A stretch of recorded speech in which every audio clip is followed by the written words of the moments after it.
Hello students, myself Rajeshwari Devi Rathore, assistant professor in history. मैंने अपने पिछले वीडियो में आपको एमए फाइनल हिस्ट्री का सिलेबस बताया था। मैं एमए फाइनल हिस्ट्री का 4th पेपर का 5th भाग Indian national movement and thought, या हिंदी में इसका नाम है भारतीय राष्ट्रीय आंदोलन एवं विचारधारा पढ़ाऊँगी। तो इसी पेपर में हम पहले टॉपिक ले रहे हैं राष्ट्रवाद का उदय, rise of nationalism in India. थोड़ा सा पहले इंट्रोडक्शन। अंग्रेज़ी शासनकाल के अंतर्गत विभिन्न कारणों ने भारतीय जनता में राष्ट्रीय जागृति तथा राष्ट्रीय भावना को जन्म दिया, जिसके परिणाम स्वरूप भारत में राष्ट्रीय आंदोलन का उदय हुआ। अंत में 1947 में भारत अपने आप को अंग्रेज़ी सत्ता के चुंगल से मुक्त करने में सफल हुआ।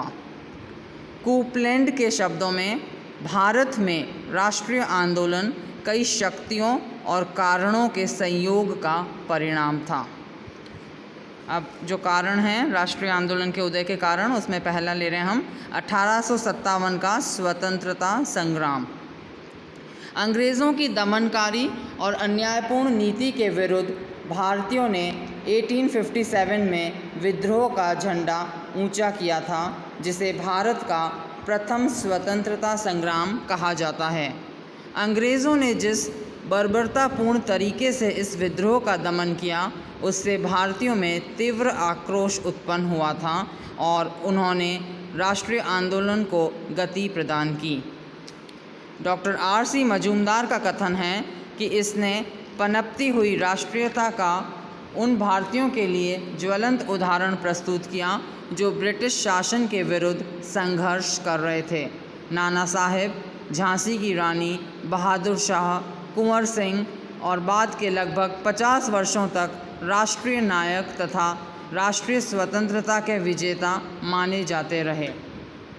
दूसरा कारण है राजनीतिक एकता। अंग्रेज़ी शासनकाल के अंतर्गत भारत एक राजनीतिक शक्ति के अधीन हो गया और इस समय सारे देश में एक से कानून, एक से अधिकार और एक ही सत्ता स्थापित हुई। वैसे इससे पहले भी शासकों के समय में राजनीतिक एकता स्थापित हुई थी, लेकिन वह अधिक समय तक नहीं टिक सकी थी। अगला कारण है अंग्रेज़ी भाषा। 1835 में अंग्रेज़ी भाषा को राज्य भाषा का स्थान दिया गया। शिक्षित वर्ग की भाषा अंग्रेज़ी हो गई। इस कारण विभिन्न प्रांतों के भारतीय एक दूसरे के निकट संपर्क में आने लगे और उन्हें एक दूसरे के विचारों को समझने का अवसर प्राप्त हो सका। अंग्रेज़ी भाषा के ज्ञान से भारतीयों को पश्चिमी साहित्य और विचारों के अध्ययन की सुविधा भी उपलब्ध हुई। अगला कारण है विदेशी विद्वानों द्वारा भारतीय साहित्य की प्रशंसा करना। यूरोप के अनेक विद्वानों ने प्राचीन भारतीय साहित्य का अध्ययन किया और उन्होंने प्राचीन भारतीय सभ्यता तथा संस्कृति की प्रशंसा की, जैसे William Jones, Max Muller, Jacobi, Wilkins आदि ने प्राचीन भारतीय साहित्य का अध्ययन और उन अनुवाद करके भारतीयों को यह बताया कि उनका धर्म और संस्कृति कितनी श्रेष्ठ है। अगला कारण है यातायात और आवागमन के साधनों में वृद्धि। अंग्रेज़ी शासन के अंतर्गत रेल, डाक, तार, सड़कें, मोटर आदि यातायात संचार की सुविधाओं में वृद्धि होने से नागरिकों को परस्पर संपर्क में आने का अवसर प्राप्त हुआ। अगला कारण है विदेशों से संपर्क। विदेशों से संपर्क स्थापित होने के कारण विदेशी विचारों और आंदोलनों का प्रभाव भारत पर पड़ा। प्रथम महायुद्ध के अवसर पर और उनके पश्चात यह संपर्क और अधिक बढ़ा और उससे राष्ट्रीय भावना को प्रोत्साहन मिला। समाचार पत्र। भारत में विभिन्न प्रादेशिक भाषाओं में अनेक समाचार पत्र प्रकाशित होने लगे थे। 1874 में इनकी संख्या लगभग 498 थी। ये सभी समाचार पत्र अंग्रेज़ी शासन के विरुद्ध थे। इन समाचार पत्रों में अंग्रेज़ों के दुर्व्यवहार, आर्थिक शोषण, जातीय दमन, रंग भेद की नीति और शासन के दोषों आदि को छापते थे, जिससे जनता में अंग्रेज़ी शासन के प्रति घृणा उत्पन्न हो रही थी और इस आधार पर भी भारतीय एक होते जा रहे थे। अगला कारण है लॉर्ड लिटन की निम्न नीतियां भी राष्ट्रवाद के उदय में सहायक सिद्ध हुईं। उन नीतियों में पहला है दिल्ली दरबार। 1876-77 में इंग्लैंड की रानी विक्टोरिया ने भारत की साम्राज्ञी की उपाधि ग्रहण की। लिटन का सुझाव था कि भारत में एक विशाल दरबार में इस उपाधि की घोषणा करके भारतीय नरेशों को इंग्लैंड के प्रति भक्ति को प्रोत्साहन दिया जाए। इस प्रकार शाही दरबार की घोषणा की गई, किंतु इस शाही दरबार के प्रश्न पर पहली बार लिटन और भारतीय समाचार पत्रों में विरोध आरंभ हुआ। बंगाल में चक्रवात से हानि, चांदी के मूल्य में गिरावट, अकाल के प्रकोप से उत्पन्न हानि की स्थिति में दिल्ली दरबार पर इतना धन खर्च करना भारतीयों की दृष्टि से अनुचित था। दूसरा था लिटन का शस्त्र अधिनियम 1878। भारतवासियों को शस्त्र रखने की सुविधा पहले से उपलब्ध थी, किंतु 1878 ईस्वी को केंद्रीय लेजिस्लेटिव काउंसिल ने आर्म्स एक्ट पारित कर दिया। इसके अनुसार बिना लाइसेंस के शस्त्र रखना अब अवैध कर दिया गया। सभी प्रकार के शस्त्रों के आयात पर भी भारी ड्यूटी लगा दी गई। अगला है वर्नाक्यूलर प्रेस एक्ट। लिटन की दरबार योजना की भारत व इंग्लैंड में काफ़ी आलोचना हुई। इसके बाद ही 14 मई 1878 को वर्नाक्यूलर प्रेस विधेयक लेजिस्लेटिव काउंसिल में प्रस्तुत किया और वह उसी दिन पारित भी कर दिया गया। लिटन के अनुसार इस बिल का उद्देश्य राजद्रोही लेखों को रोकना था, न कि उन्हें दंड देने का अधिकार न्यायाधीशों के स्थान पर कार्यकारिणी को देना था। इस एक्ट का भी काफ़ी विरोध हुआ। तो ये सारे पॉइंट्स जो थे, ये लॉर्ड लिटन की जो हैं नीतियों के कारण भी राष्ट्रवाद का उदय जो है हुआ। अब अगला जो कारण है राष्ट्रवाद के उदय में, उसमें है इल्बर्ट बिल का प्रतिरोध। लॉर्ड रिपन के समय में एक विशिष्ट समस्या खड़ी हो गई। लॉर्ड रिपन ने एक प्रस्ताव के द्वारा भारतीय मजिस्ट्रेटों को यूरोपियन अपराधियों के मुकदमों का निर्णय करने का अधिकार देना चाहा। इस बात पर संपूर्ण भारत और इंग्लैंड में अंग्रेज़ों ने संगठित होकर ऐसा तीव्र आंदोलन किया कि वह प्रस्ताव संशोधन के पश्चात ही कानून बन सका। इसमें काले और गोरे के भेदभाव को लेकर जो वाद विवाद उठ खड़ा हुआ, उससे स्पष्ट हो गया कि अंग्रेज़ रंग के आधार पर भारतीयों से कितनी घृणा करते थे। भारतीयों को संगठित होकर आंदोलन करने की शक्ति का प्रभाव स्पष्ट हो गया। अगला कारण है लॉर्ड कर्जन का शासन। लॉर्ड कर्जन का भारतीयों पर अविश्वास करना, उनको सम्मानित पदों से हटाना और उनके विरुद्ध निरंतर कटु शब्दों का प्रयोग करना भारतीयों के असंतोष का कारण बना। इसके अतिरिक्त उसका कलकत्ता विश्वविद्यालय कानून और बंगाल विभाजन भी असंतोष का मुख्य कारण थे। नेक्स्ट है स्वदेशी आंदोलन और विदेशी वस्तुओं का बहिष्कार। लॉर्ड लिटन, लॉर्ड कर्जन आदि की प्रतिक्रियावादी नीतियों के कारण भारतीयों में असंतोष और अधिक तीव्र हो गया।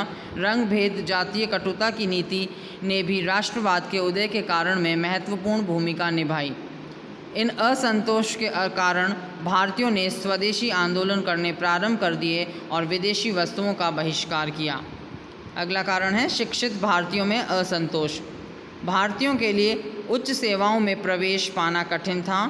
ब्रिटिश सरकार द्वारा भारतीयों को ICS से अलग रखने का भरसक प्रयास किया गया।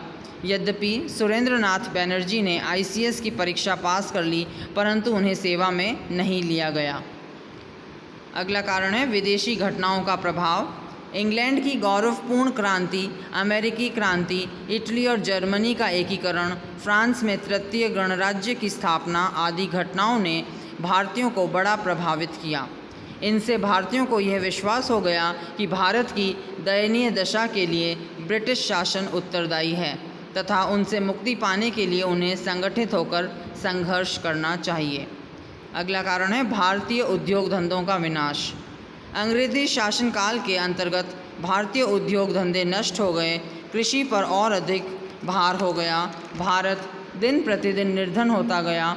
इसके अतिरिक्त अंग्रेज़ों ने सुनियोजित तरीके से भारत का अतुल धन इंग्लैंड पहुंचाया, जिसके परिणाम स्वरूप भारत में निर्धनता तथा बेरोजगारी में अत्यधिक वृद्धि हुई। अगला कारण है पश्चिमी साहित्य और शिक्षा। भारतीयों ने पश्चिमी साहित्य का अध्ययन किया। स्वतंत्रता, समानता, जनतंत्र, राष्ट्रीयता के विचार भारतीयों ने पश्चिमी साहित्य से प्राप्त किए। अनेक भारतीय अध्ययन करने के लिए यूरोप गए, वहाँ के स्वतंत्र वातावरण को देखकर प्रभावित हुए तथा भारत के लिए भी उन्होंने उसी प्रकार की कल्पना की। इससे संदेह नहीं है कि भारत के प्रारंभिक नेताओं में से अधिकांश ऐसे थे जो पश्चिमी साहित्य और भाषा का अध्ययन कर चुके थे और जिन्हें विदेश जाने का अवसर प्राप्त हुआ था। अगला कारण है 19वीं सदी के धार्मिक और सामाजिक आंदोलन। राष्ट्रीय भावना की उत्पत्ति में 19वीं सदी के सामाजिक और धार्मिक आंदोलनों का विशेष महत्व है। राजा राम मोहन रॉय, ब्रह्म समाज, स्वामी दयानंद सरस्वती और आर्य समाज, स्वामी विवेकानंद और रामकृष्ण मिशन, श्रीमती एनी बेसेंट और थियोसॉफिकल समाज आदि ने भारतीयों को सिखाया कि भारतीय धर्म और संस्कृति ही श्रेष्ठ है। हमें पश्चिमी सभ्यता तथा संस्कृति के अनुकरण का पालन नहीं करना चाहिए। उन्होंने हिंदू समाज और धर्म के दोषों को ही दूर नहीं किया, वरन भारतीयों में अपने धर्म और संस्कृति के प्रति प्रेम और श्रद्धा उत्पन्न करके उन्हें अपने देश और राष्ट्र के प्रति प्रेम करना भी सिखाया। अगला कारण है राष्ट्रवाद के उदय का। अंग्रेज़ अपनी जाति को सर्वश्रेष्ठ मानते थे तथा भारतीयों को घृणा की दृष्टि से देखते थे। वे भारतीयों को तुच्छ एवं हीन समझते थे और उन्हें सुअर, हबशी, नीग्रो आदि शब्दों से पुकारते थे। यद्यपि अंग्रेज़ भारतीयों पर भारी अत्याचार करते थे, परंतु इसके बावजूद उन्हें कोई दंड नहीं दिया जाता था। इससे भारतीयों में भी तीव्र आक्रोश उत्पन्न हुआ। अगला है कारण 1885 ईस्वी में अखिल भारतीय कांग्रेस की स्थापना। राष्ट्रीय भावना का विकास उपयुक्त कारणों से ही हो चुका था, परंतु उस राष्ट्रीय भावना को एक सूत्र में बांधकर अंग्रेज़ी शासन के विरुद्ध जन आंदोलन करने और भारत में स्वराज्य के लिए प्रयत्न करने का श्रेय अखिल भारतीय कांग्रेस को है। कांग्रेस के आंदोलन ने राष्ट्रीय भावना को तीव्र से तीव्रतर किया और बाद में स्वतंत्रता प्राप्त करने में प्रमुख भाग लिया। तो निष्कर्ष के तौर पर हम कह सकते हैं कि ब्रिटिश शासन के इन्हीं सब कार्यों ने भारत में राष्ट्रीय भावना जागृत कर दी।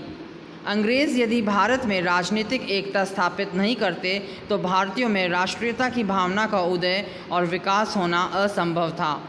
पाश्चात्य शिक्षा ने ही भारतीयों को स्वाधीनता का पाठ पढ़ाया। ब्रिटिश दमनकारी नीति ने ही भारतीयों में घोर असंतोष फैलाया।